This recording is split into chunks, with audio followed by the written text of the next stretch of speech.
the YouTube camera space has a bit of a pressing problem at the moment. And what I mean by that is I know several creators with channels larger than mine, and to the man, they are telling me that views have dropped over the past 6-12 months or so. Here I am on the sidelines taking a look at all these cameras that have been released by the various manufacturers, and I can kind of understand why, and that's because, as has been said plenty of times on YouTube before, camera technology largely, and we're talking about interchangeable lens, full frame type cameras, has largely peaked a few years ago. Canon models, the Canon full frame models, the R1 and the R5 Mark II, are very, very like the R3 and the R5 Mark I. Full disclosure, I own an R5 Mark II. I have owned an R5 Mark I. The camera that I am speaking to right now is an R5C, so I'm very familiar with this system. I have an R3 as well. They're a lot like the next most recent cameras. So when you see that there's been a price increase on some of these cameras that are very like the outgoing latest model of 20-30% plus sometimes, it's kind of hard for the average person to justify spending that kind of money on a camera. Now it can track eyeballs when someone's playing soccer, or because now the pre-capture is another 2 seconds deep. It's these esoteric type of specs that make the new models of camera different. However, when you take a look at the baseline specs, they are the same or similar enough resolution. They use the same lenses. They use the same media, same memory cards. They have approximately the same amount of dynamic range. There is way more about this next generation of cameras that is similar than is different. So this is why I think the traction in the YouTube camera space has been a little lacking of late. But how does that reconcile with which camera you should buy in 2025? Let's assume, for the sake of our conversation, that all of your gear was lost in a boating accident, right? Blown up, stolen out of your car, whatever. You have nothing left. These older cameras, these 2, 3, 4, 5 years, sometimes older cameras, are going to have enough capability for you. They just are. The bleeding edge type of cameras, the R1s, the R5.2s, the whatever that new Lumix thing is that shoots open gate at 5.3K, like, that's a hot spec, but do I need it? Do you need it? Probably not. And if you do need it, and if I do need it, I can tell you exactly why I need it, right? I don't need that camera. I don't need the second generation of R5 because it's got the latest autofocus, and because it's got the latest whatever, I need the second generation versus the first generation because something specific, right? And like I said, I think pros know this. So I'm preaching to the choir, with as far as if you're a professional watching this video. Most pros I know use older cameras. It works for them. It works for them. They're making money for years.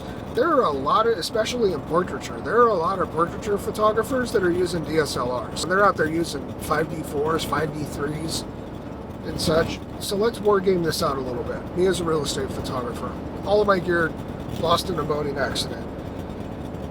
Boy, this is tough because this is an opportunity to switch systems, right?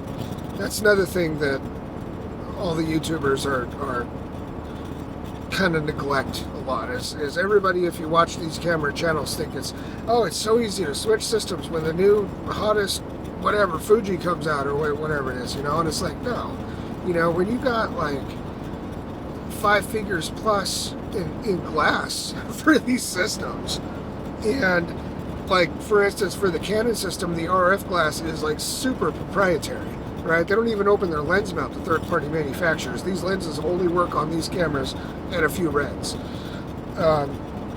It's not easy to switch systems. You know, if I was going to want to try to do it right now, I would take a huge loss on a lot of stuff. And so it's just not worth it. As long as Canon keeps making bodies that can fit my purposes, that's what I'm going to keep using. But for the sake of the conversation, all of my stuff lost in a boating accident, I would probably...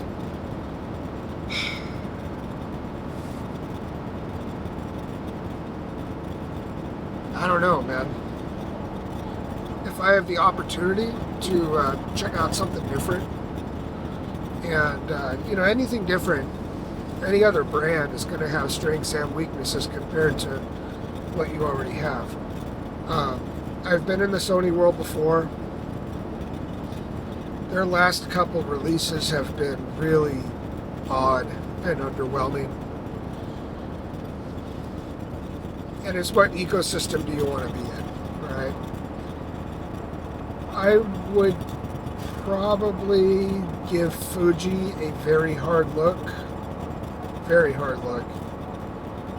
I think what I do on the daily, I could do very well with their crop sensors. And then for the higher end stuff, their medium format cameras, I would give Fuji a very hard look. And I would give Sony a very hard look. I really want to see Nikon do something with red other than rebadge an existing red camera, which is the only thing they've done so far.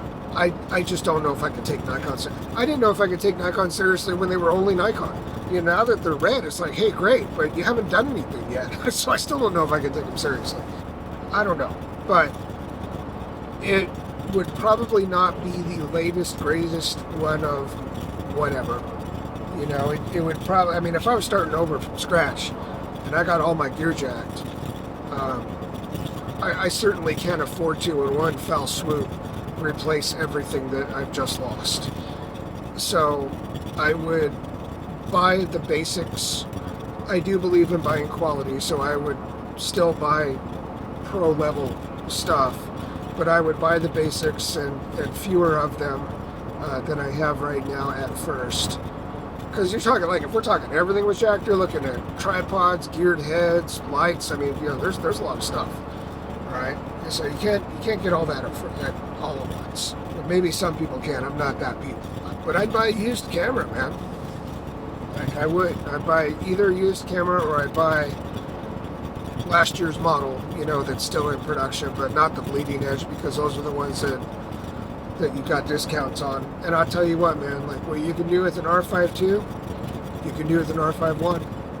What you can do with an R1, you can do it with an R3. You know? Is the R5 II and the R1 better cameras than the older ones? Yeah, of course. They are. But that capability doesn't reconcile nearly with the increase in price. So don't jive yourself on that. Like I said, if you want one of those new cameras, and one of those new cameras you think is appropriate for you, you know exactly why that is. You know it's because the R1's got a 3/60th flash sync versus a 2/50th flash sync on the R3. You know that, and you know that you can use that extra half stop of light or whatever it is to be able to control ambient window light when you're using strobes. You know exactly why you should spend $7,000 on this new one. You know, but if you're an enthusiast, man, if you're a hobbyist, don't get jived by all these creators saying, hey, this new R1, the Lumix S1, 2, whatever, the this, that, whatever, this is the greatest thing since sliced bread. Because I'll tell you what, Jack, you can do all of that same work on existing, a little bit older cameras. Sound off in the comments. You got all your stuff jacked in a boating accident, lost in a boating accident, or somebody broke into your car. What would you do?